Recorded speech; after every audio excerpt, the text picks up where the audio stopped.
గుండె పనితీరును మెరుగుపరచడానికి ఛాతీ మీద పేస్ మేకర్ని అమర్చడం మనకు తెలుసు. వయసుతో పాటు తలెత్తే వణుకుడు వ్యాధి పార్కిన్సన్కు ఇవాళ పేస్ మేకర్ తరహాలోనే చికిత్స చేస్తున్నారు. డీప్ బ్రెయిన్ స్టిమ్యులేషన్గా పిలిచే ఈ విధానంలో ఛాతీ భాగంలో ఇంప్లాంట్ని, మెదడులో ఎలక్ట్రోడ్లను అమరుస్తారు. ఈ ఎలక్ట్రోడ్ల సాయంతో మెదడులో కొన్ని భాగాలకు షాక్ ఇవ్వడం ద్వారా వణుకుడు వ్యాధిని నేడు సమర్థంగా అదుపులో ఉంచగలుగుతున్నారు. డీబీఎస్గా పిలిచే ఈ చికిత్సా విధానం గురించి డాక్టర్ని అడిగి ఇప్పుడు తెలుసుకుందాం.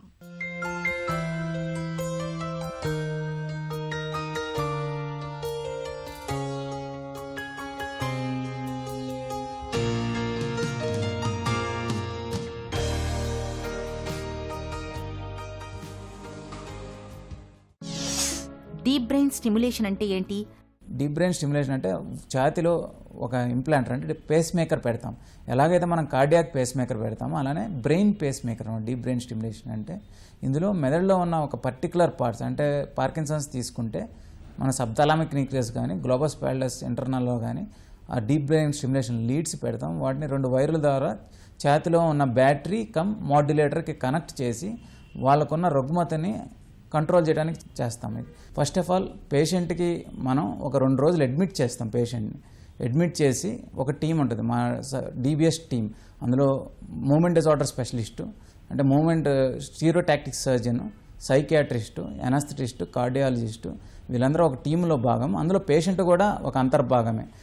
ఈ అసెస్ చేసి వాళ్ళకి ఏ పేషెంట్స్ ఉన్నారనుకోండి వాళ్ళకి ఏ సిమ్టమ్స్ బెనిఫిట్ అవుతాయి, ఏ సిమ్టమ్స్ మారవు, ఏ సిమ్టమ్స్ కొంచెం వర్సన్ అయ్యే ఛాన్స్ ఉన్నది ఎక్స్ప్లెయిన్ చేసిన తర్వాత పేషెంట్ కనుక అంగీకరిస్తే అటువంటి పేషెంట్ని మనం సర్జరీకి టేకప్ చేస్తాం. పార్కిన్సన్ వ్యాధి బాధితులందరికీ డీబీఎస్ని సిఫారసు చేస్తారా? అందరికీ అంటే స్పెసిఫిక్గా వాళ్ళు ఒక 3 సంవత్సరాల పాటు మందులు వాడి వాటికి ఎఫెక్ట్ సరిగ్గా ఉండి 3-4 నెలలుగా డ్రగ్స్ వల్ల సైడ్ ఎఫెక్ట్స్ ఉంటే అటువంటి పేషెంట్ని మనం టేకప్ చేస్తాము. వాళ్ళు ఈ సర్జరీకి రెడీగా ఉండాలి ఫస్ట్ పేషెంట్లు. ఇటువంటి పేషెంట్లు మనం తీసుకుంటాం సర్జరీకి. డీప్ బ్రెయిన్ స్టిమ్యులేషన్కి పేషెంట్ని ఎలా సిద్ధం చేస్తారు? ఫస్ట్ ఆఫ్ ఆల్ పేషెంట్కి మనం ఒక 2 రోజులు అడ్మిట్ చేస్తాం. పేషెంట్ని అడ్మిట్ చేసి ఒక టీం ఉంటుంది, మా డీబీఎస్ టీం.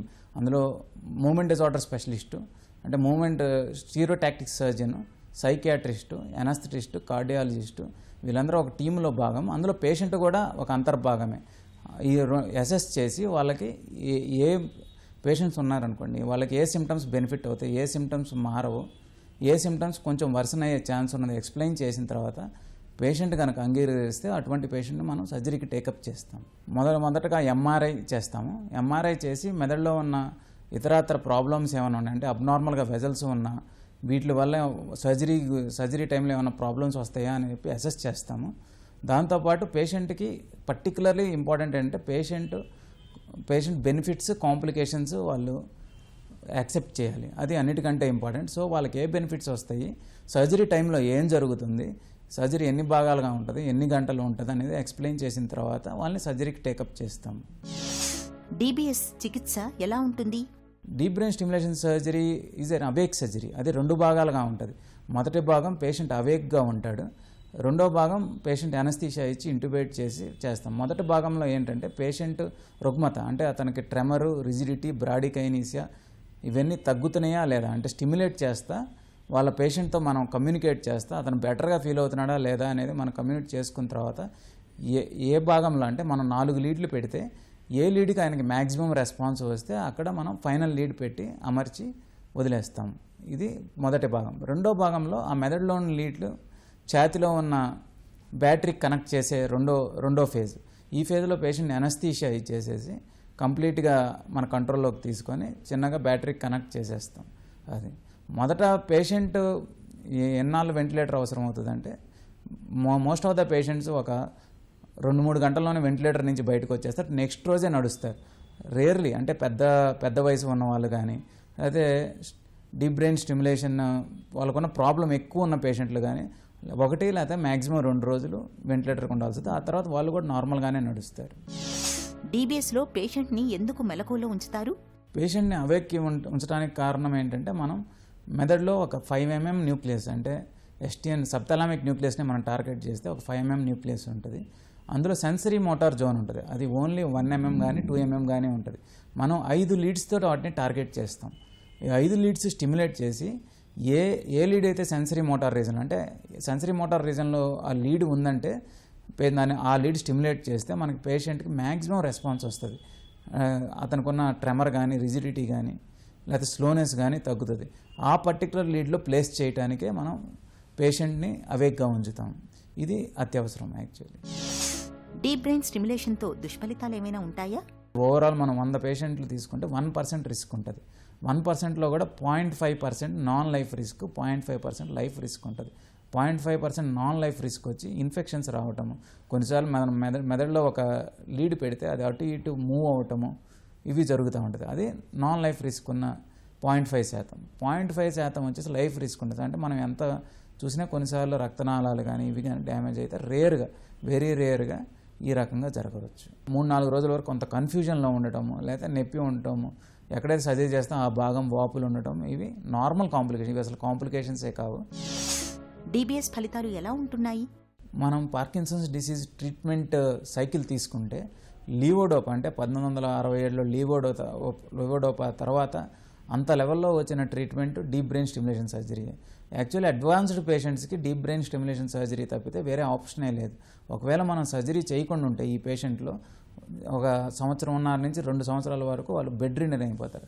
అదే మనం సర్జరీ చేస్తే ఒక 10 ఏళ్ల పాటు వాళ్ళ స్వాలంబన హ్యాపీగా వాళ్ళ పని వాళ్ళు చేసుకోగలుగుతారు. అట్లీస్ట్ ఇది వాళ్ళకి అట్లీస్ట్ ఫస్ట్ 6 నెలలు, మొదటి 6 నెలలు పేషెంట్ కొంచెం ఎక్కడైతే సర్జరీ చేస్తారో ఆ డాక్టర్ దగ్గరికి రెగ్యులర్గా రావాల్సి, నెలకి 1 లేదా 2 సార్లు రావాల్సి వస్తుంది. అంటే ఆ టైంలో మనం డీప్ బ్రెయిన్ స్టిమ్యులేషను మరియు మందులు బ్యాలెన్స్ చేస్తాం. ఆ టైంలో ఒకసారి 6 నెలలు అయిపోయిన తర్వాత అతను ట్రీట్మెంట్ తీసుకునే డాక్టర్ అంటే లోకల్ న్యూరాలజిస్ట్ ఉంటారు కదా, వాళ్ళ దగ్గర ట్రీట్మెంట్ తీసుకోవచ్చు. 6 నెలలకు ఒకసారి వచ్చి ఆ స్పెషలైజ్డ్ సెంటర్లో వాళ్ళు కనపడితే సరిపోతుంది. మనం సర్జరీ చేసిన తర్వాత ఒక 5 hours to 8 hours వాళ్ళకి ఎక్స్ట్రా బెనిఫిట్ జరుగుతుంది. అంటే రోజు మొత్తం మీద 4 గంటలు యాక్టివ్గా ఉండేవాళ్ళు దాదాపు 12-13 గంటలు వాళ్ళ పని వాళ్ళు చేసుకోవచ్చు. సో దానివల్ల వాళ్ళ లైఫ్ స్టైల్ ఇంప్రూవ్ అవుతుంది. హ్యాపీగా వాళ్ళ పని వాళ్ళు చేసుకోవచ్చు. కాకపోతే బరువులు మోయటము, లేదా బరువులైన పనులు చేయటము, ఎక్సర్సైజులు చేయటము, బరువులు పెంచే ఎక్సర్సైజ్ ఇవి చేయకూడదు అంతే. అదర్వైజ్ వాళ్ళు అంతకుముందల కంటే హ్యాపీగా చాలా పనులు ఇంకా ఎక్స్ట్రా చేసుకోవచ్చు వాళ్ళు. డిబిఎస్ చికిత్స తర్వాత ఎలాంటి జాగ్రత్తలు తీసుకోవాలి? పేషెంట్ కనుక తన పరిస్థితి ఏంటి అని అర్థం అవ్వగలిగితే patient along with patient attender వాళ్ళకి ప్రాపర్ కౌన్సిలింగ్ తర్వాత మనం ఒక లిమిట్ విధిస్తాం. అంటే ఒక 1 volt వరకు ఒక లిమిట్ విధిస్తాం. ఆ లిమిట్లో వాళ్ళ సిమ్టమ్స్ బట్టి టైట్రేట్ చేసుకోవచ్చు. లేదా ఒక 2 మాడ్యూల్స్ పెడతాం. వాళ్ళు డిమాండ్ ఉన్నప్పుడు ఒక మాడ్యూల్, వాళ్ళు నార్మల్ రెస్ట్లో ఉన్నప్పుడు ఒక మాడ్యూల్, ఆ మాడ్యూల్ నుంచి ఈ మాడ్యూల్ చేంజ్ చేసుకుంటూ ఉండొచ్చు. డీప్ బ్రెయిన్ స్టిమ్యులేషన్ చికిత్సా విధానం పార్కిన్సన్ జబ్బును చక్కగా అదుపులో ఉంచుతోంది. పక్షవాతం, అల్జీమర్స్ వంటి సమస్యల్లోనూ ఇవాళ డీబీఎస్ని వాడుకలోకి తీసుకొస్తున్నారు. ఒక చిన్న చిట్కా మీకోసం. పిల్లలు మలబద్ధకంతో బాధపడుతున్నప్పుడు ఉడికించిన మొక్కజొన్నల్లోకి కాస్త చక్కెరని కలిపి తినిపించండి. సుఖ విరేచనం అవుతుంది. పిల్లల్లో మలబద్ధకం క్రమంగా తగ్గుతుంది.